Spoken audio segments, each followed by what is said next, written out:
Здравствуйте, в эфире новости на телеканале «Осетия», в студии Елена Черенкова и коротко о главном. Существенных нарушений как таковых не было, все на местах сразу же решалось. Выборы в Северной Осетии признали состоявшимися. Предварительные результаты уже известны. Сколько партий набрали нужное количество голосов и получили свои мандаты, расскажем в выпуске. Намного стало легче мне кататься, так переходишь быстро и дальше едешь. Стало проще. Жители Беслана жаловались, переходить через железнодорожную дорогу небезопасно. Их жалобы услышали и проблему решат. Как, узнаете через несколько минут. В каждом бою в чем-то было тяжело. С победой на родину остинские тэквондисты вернулись домой с первенства Европы. Спортсмены привезли 2 золотые и 1 бронзовую медали.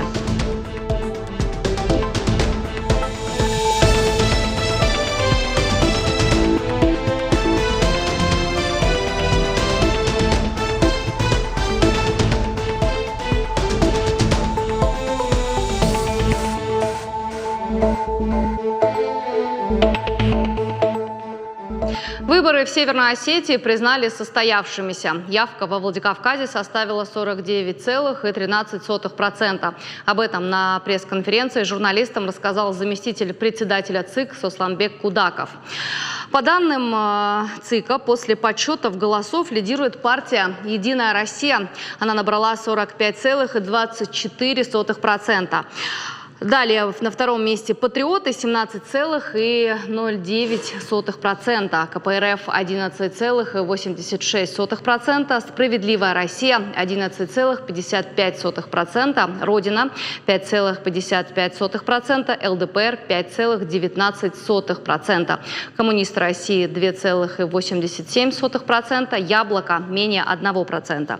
Таким образом, горожане сформировали собрание представителей 7-го созыва во Владикавказе. Мест в Гордуме 32, 16 из них займут одномандатники, а 16 – представители различных политических партий. Таким образом, представители партии «Единая Россия» получили 7 мандатов, «Патриоты России», КПРФ – 3 мандата, «Справедливая Россия» получила 1 мандат, «Родина» и ЛДПР тоже по 1 мандату. В одномандатных округах «Единая Россия» получила 13 мест, «Патриоты России» и «Родина» по 1, и еще 1 место у самовыдвиженца Ибрагима Тибилова. Таким образом, по предварительным результатам из 32 мандатов 20 получила «Единая Россия». Также голосовали еще в 3 районах – Дегорском, Иравском и Моздокском. По словам Сосамбека Кудакова, общая явка в районах республики составила 44%. В Дегорском выбирали главу Дегоры, им стал Эльбрус Коцкиев. В Иравском определились с главами Чекалы, им стал Артур Саккаев, а в Хазнедоне Заур Бетрозов. Довыбирали депутатов в Чекале и в Стург-Дегоре. По словам заместителя председателя ЦИК Сосамбека Кудакова, в целом голосование прошло спокойно. Поступили сигналы о том, что на некоторых избирательных участках были нарушения. Наши специалисты выезжали, наши работники аппарата непосредственно принимали участие в каждом эпизоде. Существенных нарушений как таковых не было, все на местах сразу же решалось, никаких таких эксцессов, можно сказать, не было. Было несколько вызовов, якобы был вброс. Но данная информация не подтвердилась. Мы приехали, мы посмотрели, там наблюдатели были. Тот, кто зафиксировал данное нарушение, не смог предъявить достаточных доказательств. Напомним, вчера с 8 утра во Владикавказе и в районах республики начали работать 145 постоянных избирательных участков. Они были открыты до 8 вечера. Еще 14 участков разместили в местах временного пребывания граждан. Для жителей постарались создать условия, чтобы каждый мог отдать свой голос. О том, как прошел непростой день выборов, в материале Марата Гугаева. Самая крупная выборная кампания развернулась во Владикавказе. В столице республики работали 127 избирательных участков. Глава Северной Осетии пришел голосовать со своей супругой на избирательный участок в Политехническом колледже.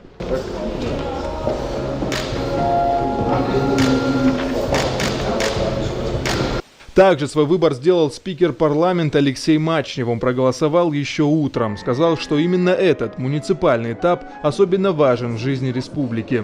Сегодня важный, очень важный день для города Владикавказа, для жителей. Сегодня проходят выборы в городское собрание представителей.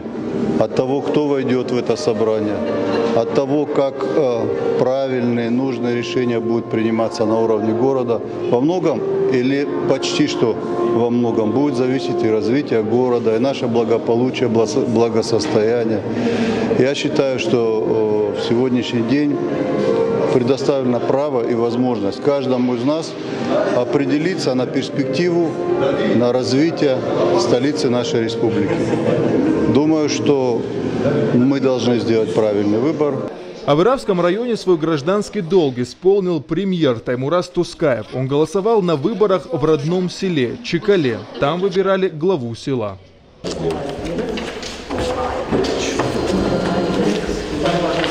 Своими впечатлениями на избирательных участках делились и сами избиратели. Они говорили о том, насколько важно исполнить свой гражданский долг. Еще ни разу не пропускал, но всегда хожу.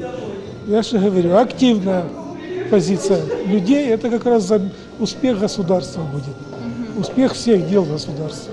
Как мы сейчас проголосуем, так и такая ситуация будет и в городе в целом, и вообще, я считаю, в республике. Потому что Владикавказ – это основной центр, и я думаю, мое мнение такое, что какая позиция будет здесь у избирателей, так пойдет и политика в городе. То есть сейчас мы прекрасно видим, как у нас город преображается.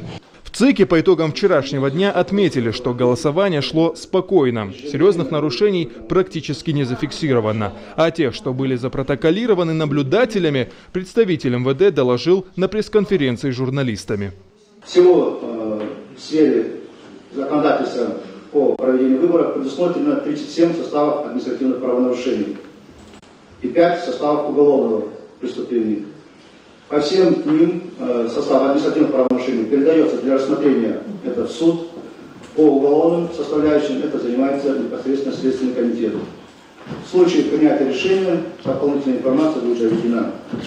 Что касается оперативной информации, журналисты получали ее весь день в пресс-центре ЦИКа. О ходе голосования докладывали представители избирательной комиссии, Владикавказской администрации, наблюдатели и эксперты. 39,5% на 6 часов вечера. Участковые комиссии 8 часов закрывают свою работу, 8 часов уже начинается подведение итогов голосования. Ну, естественно, что первые протоколы это будут временные участки в местах временного пребывания граждан, потому что они наименее малочисленные, а в основном 100% бывает явка избирателей. Это наши больницы, это СИЗО, это родильный дом, все возможные тубдиспансеры, кождиспансеры и так далее, то есть медицинские учреждения. Потом, конечно, КАИБы, те, которые быстрее посчитают, потому что КАИБовский протокол выходит довольно быстро, в течение получаса, наверное, уже получат данные из каждого избирательного участка, там, где находится КАИБ. Ночью подсчитывали голоса. Сегодня стали известны предварительные результаты. Окончательные данные озвучат завтра. Марат Гогаев, Ольга Цгоева. Новости Осетии. День выборов в республике постарались сделать настоящим праздником. Например, Владикавказская администрация на избирательных участках устроила ярмарки и представления. В Национальной научной библиотеке был настоящий концерт, а на избирательном участке в 5-й гимназии читали стихотворения. Праздник устроили и в Моздокском районе. Здесь юные артисты пели песни различных народов, казачьи, русские народные, не забыли и про современные эстрадные песни. Одно из таких праздничных выступлений прошло в Центре эстетического воспитания детей творчества во Владикавказе. Дети танцевали национальные танцы. Организаторы признаются, здесь выборы – это ежегодный праздник. На выборы мы это отмечаем, потому что на самом деле это большой праздник. Если так вдуматься, то выборы – это всегда праздник. Это стремление к лучшему будущему, это надежды, это мечты, осуществление. Поэтому дети наши с радостью откликаются на все наши концерты. В честь выборов подготовили и различные ярмарки. Продавали еду, цветы и напитки со скидками. Идеи вдохновились и простые предприниматели. Избирателям рядом с различными участками предлагали вещи с национальной символикой и сувениры. А купить лакомства можно было с приятной скидкой. Например, киевские котлеты продавали за 68 вместо 85 рублей. Проконтролировать, проголосовал или не проголосовал, я не могу. И поэтому я, когда ко мне подходят, я делаю скидку и говорю, что спрашиваю, проголосовали, нет. Если нет, то, пожалуйста, проголосуйте, исполните свой гражданский долг. Праздничная атмосфера царила почти на всех участках. Избиратели охотно делились увиденным на своих страничках в соцсетях. Давайте посмотрим.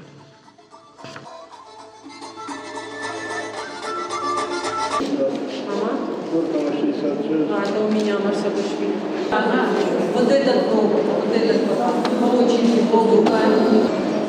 В день выборов с самого утра за ходом голосования следили общественные наблюдатели. В республике их было 184. Это инициативные граждане и члены общественных организаций.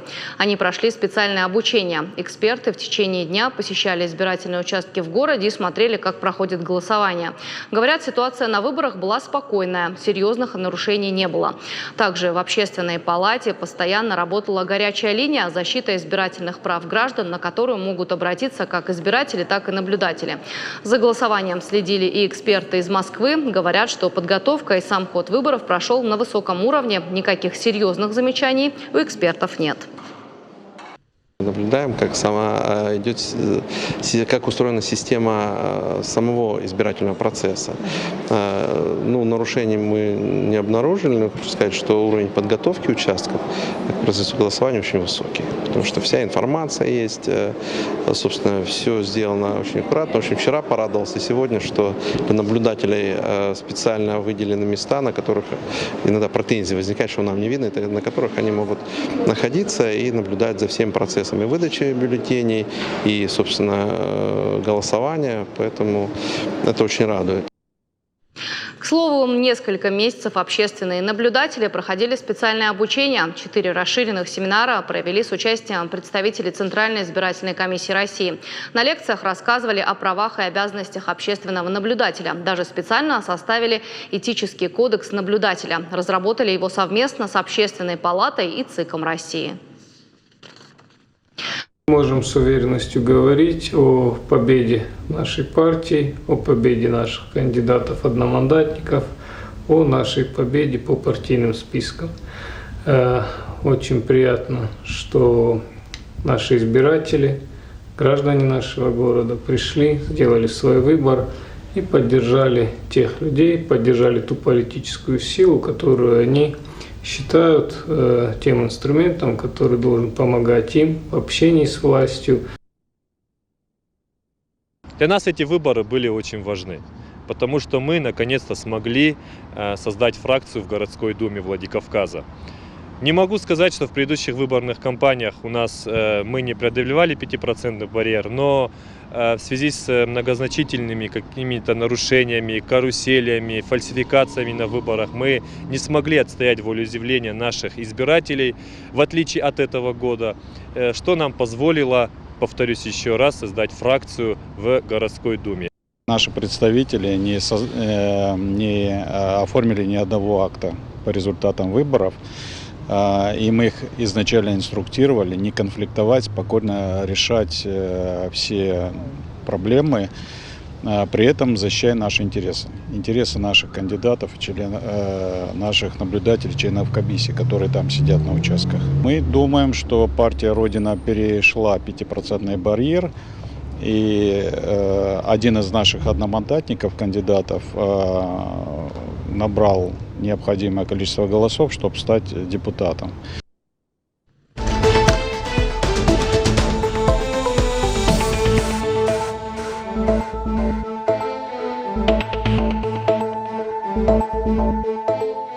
В 1760 семей получили выплаты регионального материнского капитала, которые по инициативе главы Северной Осетии осуществляются с этого года. Об этом Вячеславу Битарову доложил министр труда и социальной защиты республики Борис Хубаев.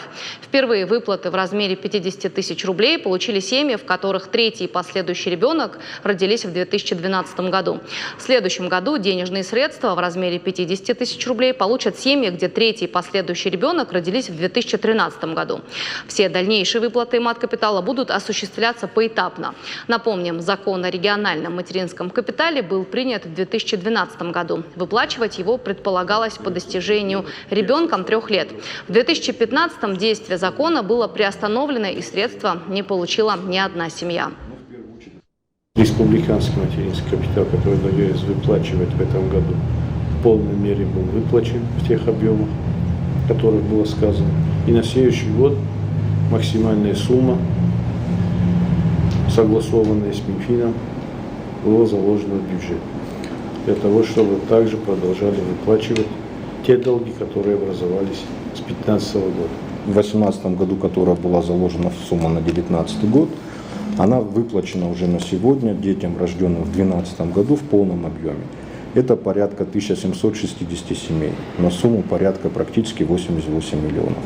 А сумма была выдана уже на руки каждому получателю, кто претендовал. На следующий год мы тоже в бюджет закладываем эту сумму на детей, рожденных в 2013 году. Эта сумма несколько больше, потому что детей было больше. Все указания мы выполняем. Срок пока еще срывов нет. Говорили о завершении летней оздоровительной кампании. Как отметил Борис Хубаев, в этом году в ней приняли участие порядка 25 тысяч детей и подростков. Отдыхали ребята на территории республики и на Черноморском побережье. В целом, как отметил профильный министр, летняя оздоровительная кампания прошла в штатном режиме, чрезвычайных ситуаций не зафиксировано. Также на особом контроле реализация программы обеспечения жильем сирот и детей, оставшихся без попечения родителей. В планах в этом году обеспечить жильем 66 детей данной категории. Еще раз хотел обратить внимание на то, что приобрели качественное жилье, и заранее приобретение было согласовано с получателем этого жилья. Письменное согласие, письменное соглашение, то, что молодой человек это устраивает. Создана межведомственная комиссия, участвует в работе Министерства и ведомства республики. На сегодня уже заключено дополнительное соглашение с Министерством просвещения на выделение федеральной части средств. Поэтому мы уже сегодня готовим аукционы, чтобы мы могли приобретать жилье. Жилье, конечно же, подыскивается с пожеланиями выпускников, которые стоят на очереди, и с учетом всего этого приобретается жилье. Северная Осетия получит 13 машин скорой помощи. Такое распоряжение подписал премьер Дмитрий Медведев. Новые автомобили в республике появятся до конца этого года. Поставщиками машин станут крупнейшие российские автопроизводители. Всего в регионы страны правительство России планирует поставить более 1500 новых карет скорой помощи. На эти цели из федерального бюджета выделили 5 миллиардов рублей. Обновят также автопарк в школах. 14 автобусов получит Северная Осетия до конца этого года. Отметим, всего российские регионы получат 2540 школьных автобусов. На закупку автотранспортных средств выделено 5 миллиардов рублей. Молодые предприниматели получат гранты в размере 300 тысяч рублей. Денежные субсидии выделяют уже 3-й год из республиканского бюджета. Отбор претендентов уже начался. Об этом говорили сегодня на очередном заседании комиссии Совета предпринимательства. Первые 40 человек уже подали заявки. Им предстоит защитить свои проекты и доказать, почему именно они достойны гранта. Проекты совершенно разные, от начинающих шоколадье до мастерских по созданию кованых изделий. Члены комиссии отметили, что в республике молодые люди создают бизнес в самых различных направлениях. Это сфера туризма, молодежное предпринимательство и торговля. Шанс получить грант есть у каждого. По словам организаторов, такие меры позволяют ускорить процветание малого и среднего бизнеса и, конечно, создать новые рабочие места. Основными критериями отбора являются отсутствие задолженности в бюджетную систему Российской Федерации, наличие документально подтвержденных собственных средств, вложенных в бизнес, ну и государственная регистрация менее 1 года. На следующий год мы планируем увеличить общий объем на данную программу. На сегодняшний год он составляет 3 миллиона рублей. В следующем году планируется увеличение уже до 5 миллионов, что позволит нам гораздо больше проектов поддержать. В Ленинском районном суде состоялось очередное заседание по делу Владимира Цкаева. Сегодня зачитывали материалы уголовного дела, а именно 5 томов из 80. В их анализ детализации телефонных разговоров и личные данные подсудимых и членов их семей, паспорта и свидетельства о рождении. В пятницу состоится следующее заседание, где мы надеемся допросить Верещагина, это медбрат, под компетенцией которого находился Вова в реанимационном отделении. И, надеюсь, вызовут Дьякона Вукочиева и Мибурнутова, чтобы их допросили. Это тоже Кочиев и Дьяконова тоже медперсонал. И Мибурнутов это тоже сотрудник. Мибурнутов находился в здании МВД по камерам. Когда ознакомились, видела, как он работал руками в воздух. И я думаю, что он знал прекрасно, что происходит в 57-м кабинете. И медработники, которые, я думаю, тоже какую-то информацию нам дадут. А с понедельника, как обещал судья, мы уже начнем допрашивать обвиняемых. Потом будем смотреть видеокамеры, потому что будет очень много вопросов. Долгое время жители Беслана жаловались на то, что железнодорожные пути не оборудованы наземными переходами. Перейти с одной стороны улицы на другую было непросто. Во время визита в Северную Осетию зампреда правительства России Виталия Мутко об этой ситуации рассказали власти республики и района. Он дал поручение разобраться в этом вопросе. Сейчас проблема почти решена. Тему продолжит Сабина Гатагова. За неполные 2 месяца уже положили тротуарную плитку, установили освещение, запрещающие знаки, пандусы, ограждения и наземный переход. Теперь переходить железнодорожные рельсы просто. Особенно переходу рады велосипедисты. Намного стало легче мне кататься, так переходишь быстро и дальше едешь. А раньше надо было поднимать, перетаскивать, по этим кочкам ехать. Установили всего 3 таких перехода. Выбор места для них был очевиден. Это дорога к школе и спортивному комплексу. Ежедневно здесь проходят сотни людей. Для безопасности людей установили вот такой накопитель. Сделан он в виде змейки, чтобы когда собирался большой поток людей, они не вытесняли друг друга на железнодорожные рельсы. 2 перехода уже полностью готовы, а установку 3-го завершат в ближайшие дни. Поручение построить такие переходы дал заместитель председателя правительства России Виталий Мутко, а контролировал установку Минтранс Республики. У нас такая договоренность с подрядчиком, что в случае разрушения подрядчик за свой счет будет устранять все неполадки. Кроме того, министерством проводятся регулярные проверки хода работ. Пока все сроки, которые установили, подрядчик укладывается. В Министерстве транспорта республики также отметили, что теперь перед переходами машинисты обязаны сбавлять скорость. Безопасность пешеходов превыше всего. Сабина Гатагова, Игорь Войцеховский. Новости Осетии. Североостинские тэквондисты вернулись домой с первенства Европы. Сегодня их встретили в аэропорту Беслана. Соревнования проходили 5 и 6 сентября в городе Хельсинборг, Швеция. В составе сборной России североостинские спортсмены принесли 3 награды. 2 золотые медали и 1 бронзовую. Сармат Цакоев выступал в весовой категории 68 килограммов и провел 5 поединков. А в финале одержал досрочную победу. Георгий Гурциев выступал в категории 58 килограммов, провел 6 поединков, которые завершил досрочно. Георгий Танделов стал бронзовым призером первенства в тяжелом весе больше 87 килограммов. Было очень тяжело. Я провел 6 поединков.